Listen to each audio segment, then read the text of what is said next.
I normally don't bring notes out, but one of the things that I did ask our speakers, as I might have alluded to at the last intro, are movie quotes that have resonated with them. And Leah's is brilliant, bless you. And she sneezed. So I wanted to read it in its entirety. I don't associate with people who blame the world for their problems. You are your problem. You are also your solution. Very serious, right? This was Melissa McCarthy speaking to Kristen Wiig in Bridesmaids. It's like when I read that, I'm like, wow, this is deep.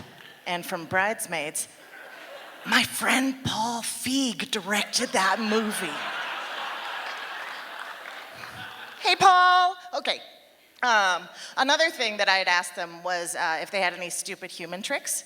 And Lia said that her stupid human trick is that she can drink a ton of beer. So feel free to hook up with Lia and buy her a drink after the presentation, because she can show off her stupid human trick.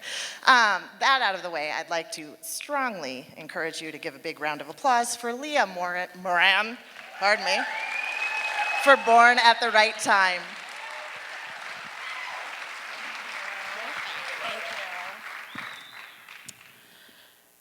So we learn what family means the minute that we become part of one.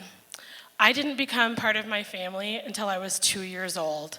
Up until that point, I lived in an orphanage in Calcutta, India. The orphanage was run by the Missionaries of Charity, which was started by Mother Teresa. Her main goal was to take care of children and adults who were sick, alone, or near dying. The goal was I was going to live in the orphanage until I was old enough to either take care of myself, which in India at that time would have been about 12 years old, or until I was adopted. My parents have 5 children, 4 of whom are adopted. My father was a United States Marine. He fought in the Vietnam War, and I know that that war strikes a lot of emotions with many people.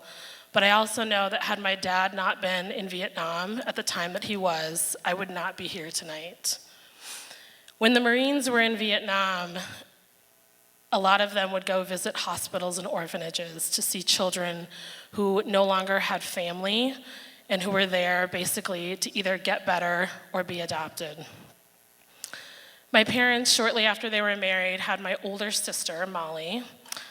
And when they finally had her, they were very excited, but they knew that they could have more children, or they wanted more children.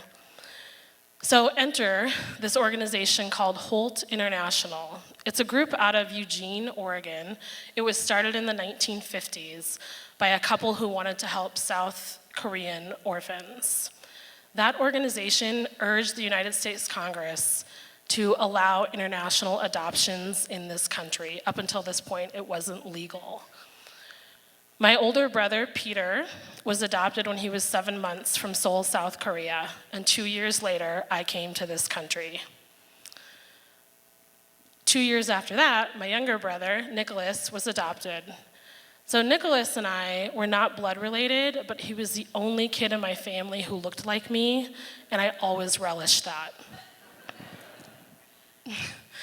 We lived in Minneapolis, Minnesota, long enough for me to have a fake accent and to love the Vikings and the Twins. Shortly after that, we moved to Billings, Montana, which Billings, Montana in the 80s, for a brown kid, not really the place to be. I'm pretty sure that my brothers and I were the only non-white kids in our school, but we made it happen. Shortly after that, we moved to Littleton, Colorado, where I had my own room, finally. We had a big pool in our backyard, and I was elated, because on the first day of school, I was one of like 30 brown kids. It was awesome. So things got a little weird in middle school and high school when it was very obvious that even though I sounded like all of my friends, I didn't look like any of them. And to me, at the time, my family really wasn't that interesting. My parents were white. They had blue eyes. They were pretty normal. I didn't come from an ethnic family. I had friends who were from Russia and Afghanistan, and I thought they were awesome. So I can't tell you exactly or when things changed, but at some point I did realize that my family and my family experience is one of the greatest I've ever had. My younger sister, who is from Seoul, South Korea, when she and I were younger, we would both spend hours in front of the mirror, which drove my mother insane, because she thought we were becoming really vain. Which, as you can see, we weren't that cute at the time. And it's not that we were becoming vain, we were spending many hours in front of the mirror trying to figure out how could we look like other kids? How could we look like people who weren't us? So now that I'm in my late 30s, I have finally figured out that being part of a family has nothing to do with bloodlines. It's all about feeling. It's that feeling you get when you walk into your parents' house the night before Thanksgiving and they greet you with food and wine. It's that feeling you get when your mom will still make random offhand comments about how you still need a haircut. And it's that feeling you get when your older brother still makes fun of you for something that happens 30 years ago. So needless to say, how I came to this country, how I came to my family may not be normal for everyone, but I know that I was born at the right time.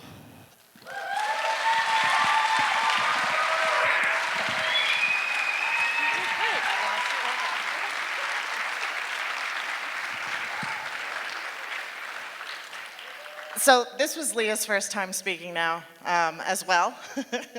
And she was backstage, she's like, I am petrified. I am so nervous. And I'm like, it's gonna be fine. Even if you're petrified, do it anyway, because right afterwards, it's gonna feel like an orgasm.